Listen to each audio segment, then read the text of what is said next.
If you had put $10,000 into Bank of America stock when Brian Moynihan became CEO in January 2010, you'd have well over $80,000 today.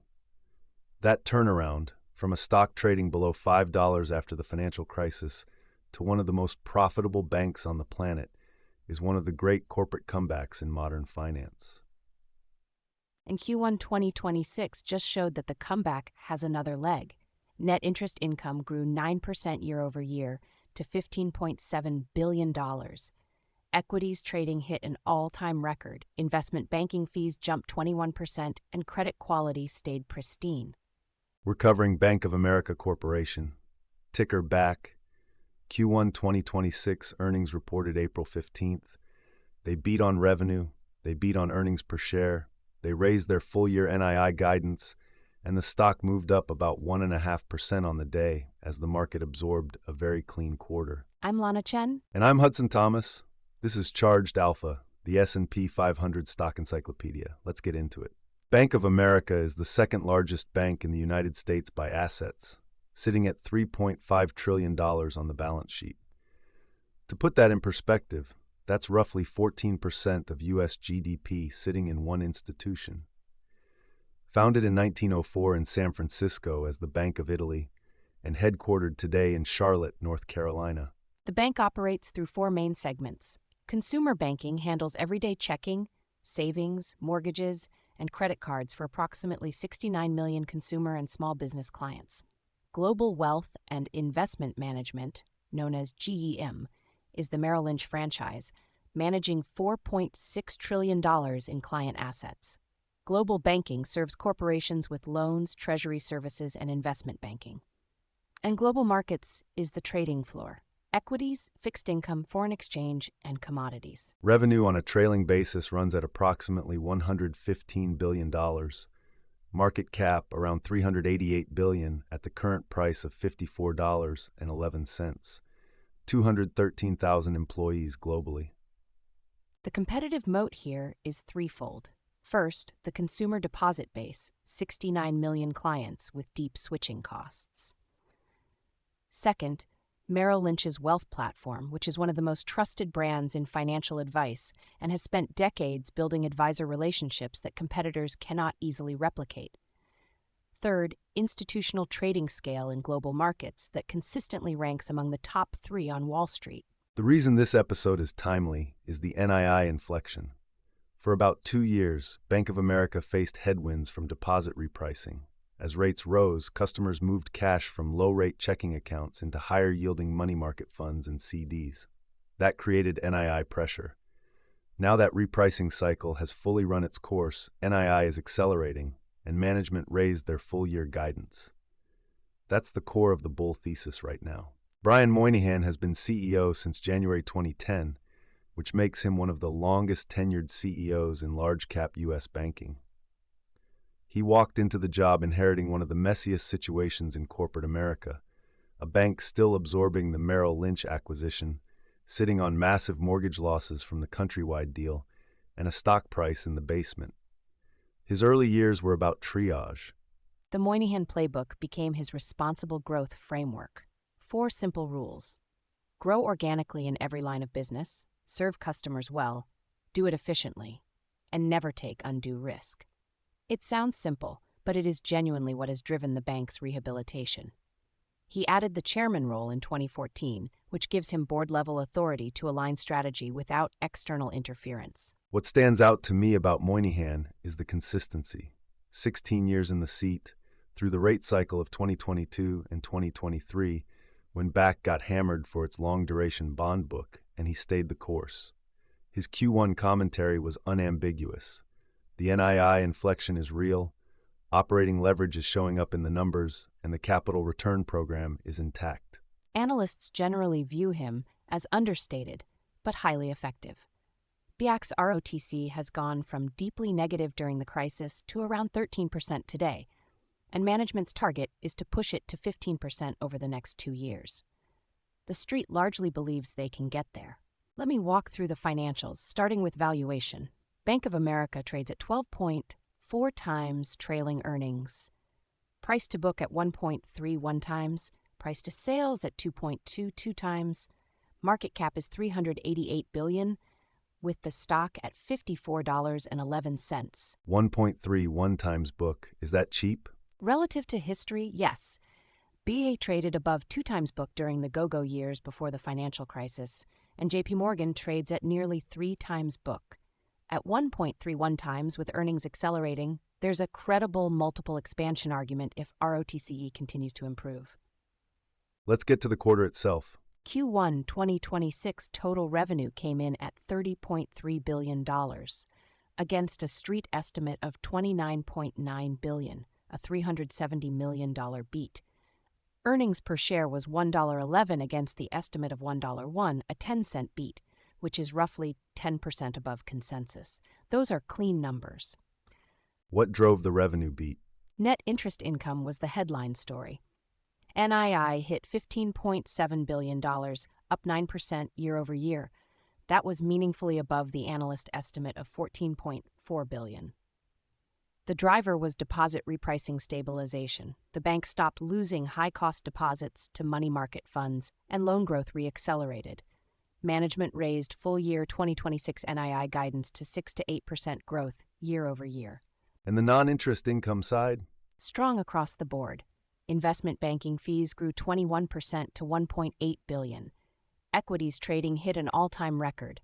Global markets delivered $6.4 billion in total sales and trading revenue, up 13%.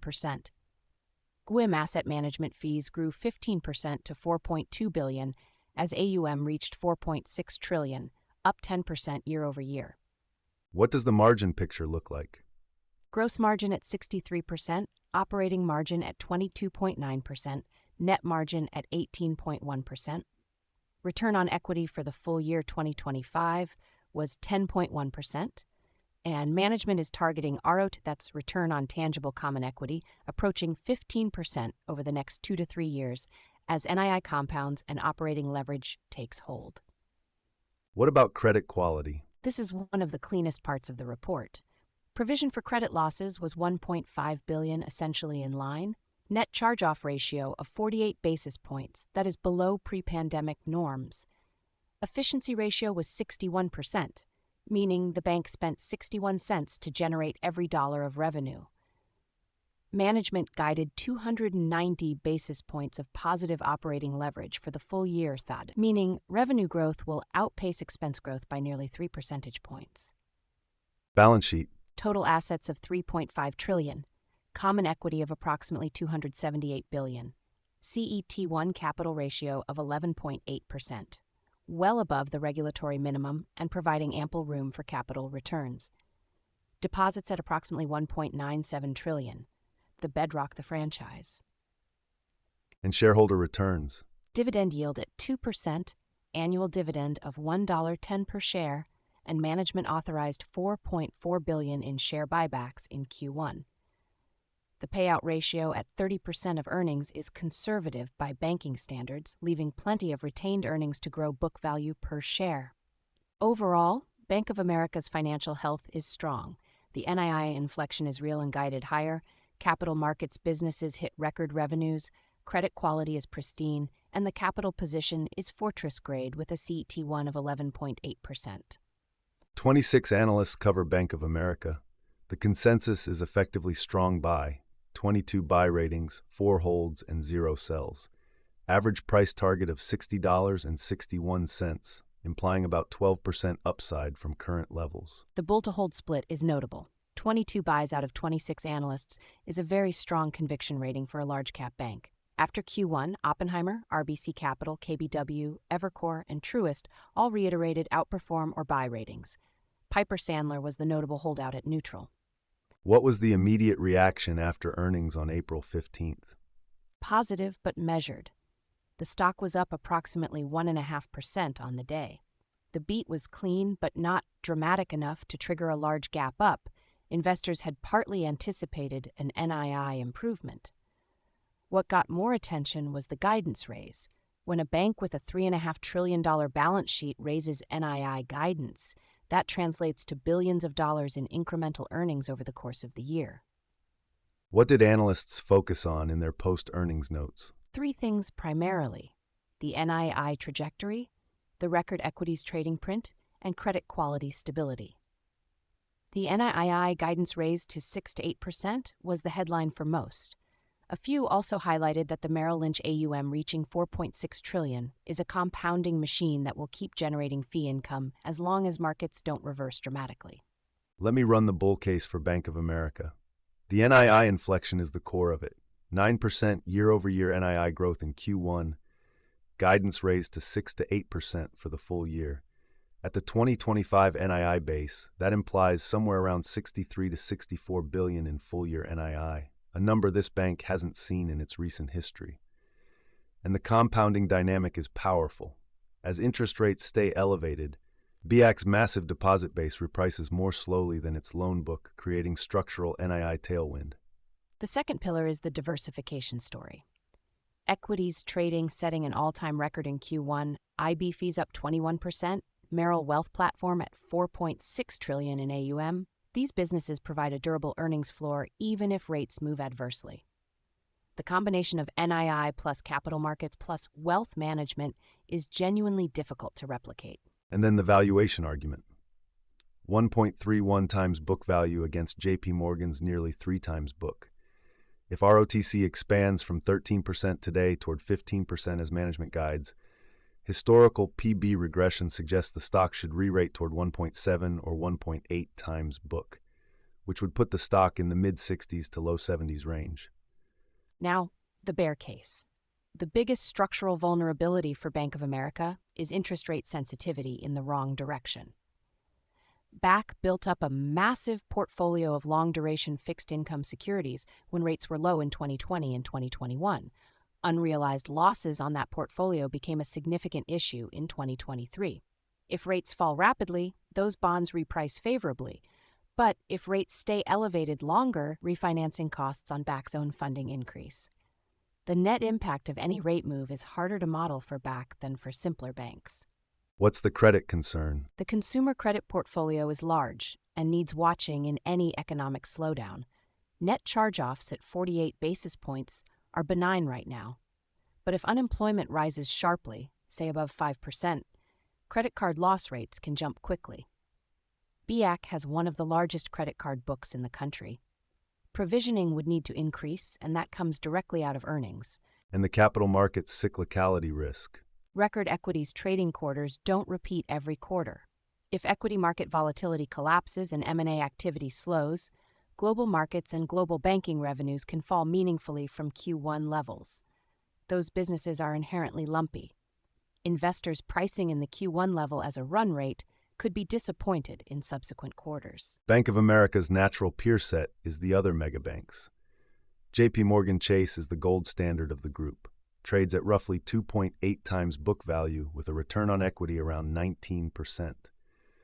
The JPM premium is deserved given its consistent outperformance across cycles, but at 1.31 times book, BAC's discount looks significant if ROTC continues to converge. Wells Fargo at about 1.5 times book is the middle of the range. Wells has its own tailwind from asset cap removal. The Federal Reserve's regulatory restriction on Wells has been a multi-year constraint on growth, and as that lifts, WFC's return profile improves. Their ROTC is around 12%, improving. And Citigroup is the cheapest of the megabanks at roughly 0.75 times book, which reflects the complexity of Citi's ongoing transformation under CEO Jane Fraser. ROTC around 11.5%. Citi is a turnaround story. BAC is an NII inflection story.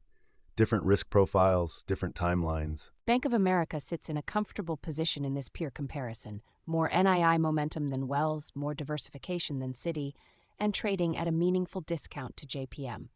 The question is whether the earnings trajectory justifies further multiple expansion from here. What was the options market telling us heading into Q1 earnings? Options implied approximately a 4.5% move in either direction.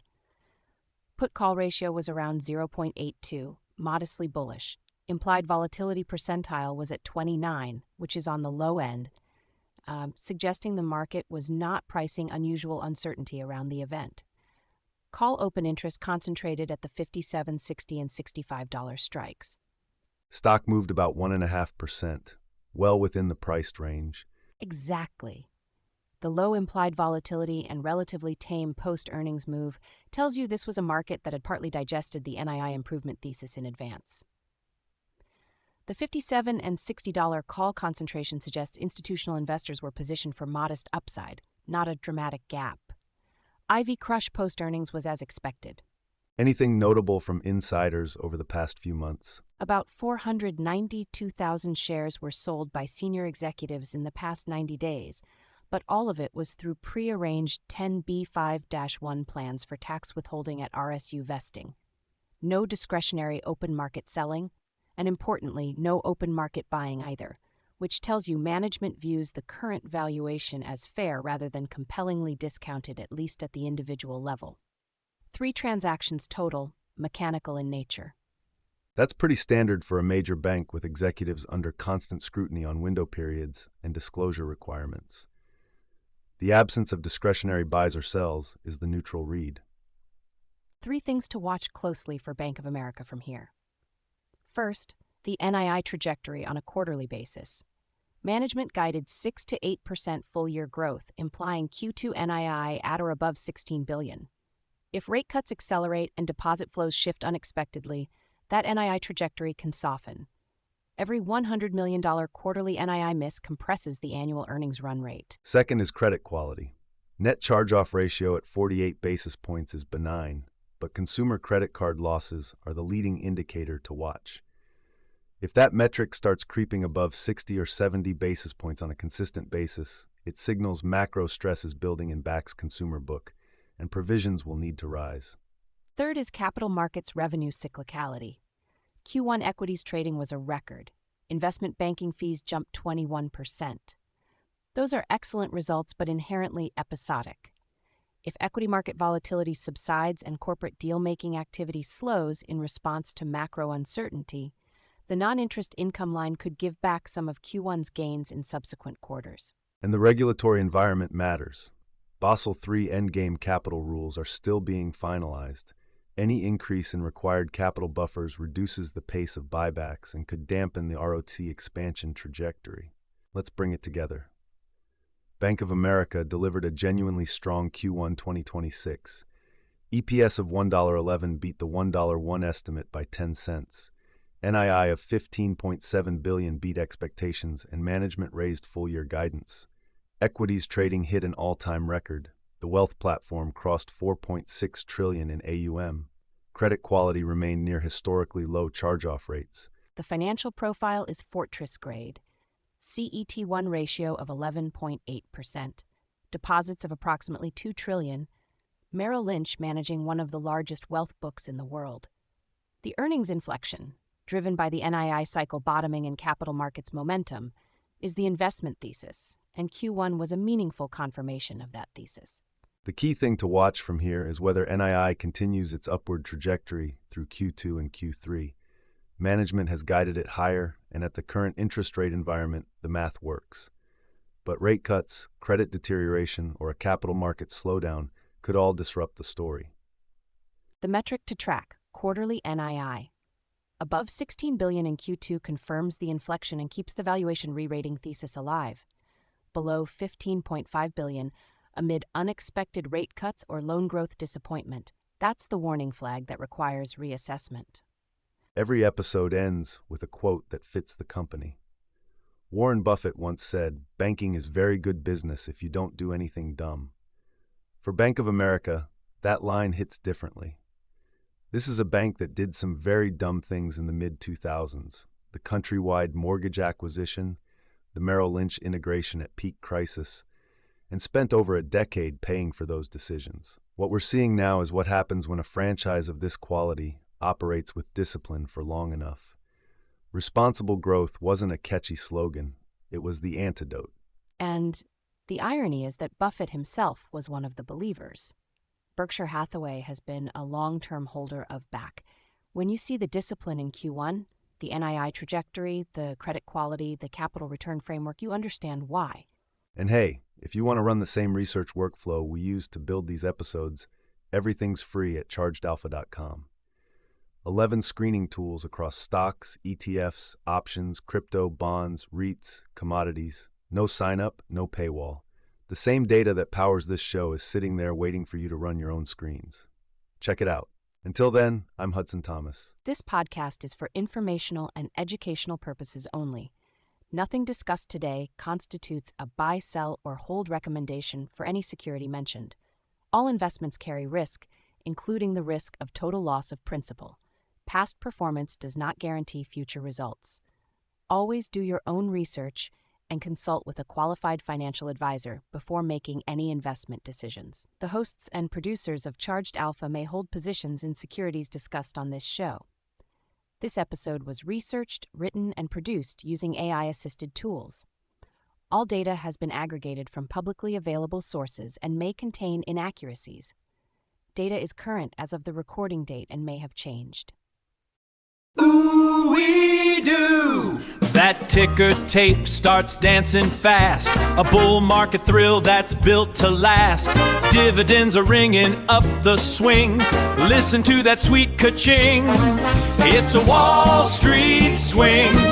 That fast-paced rhythm makes you sing. Yeah, the Wall Street swing.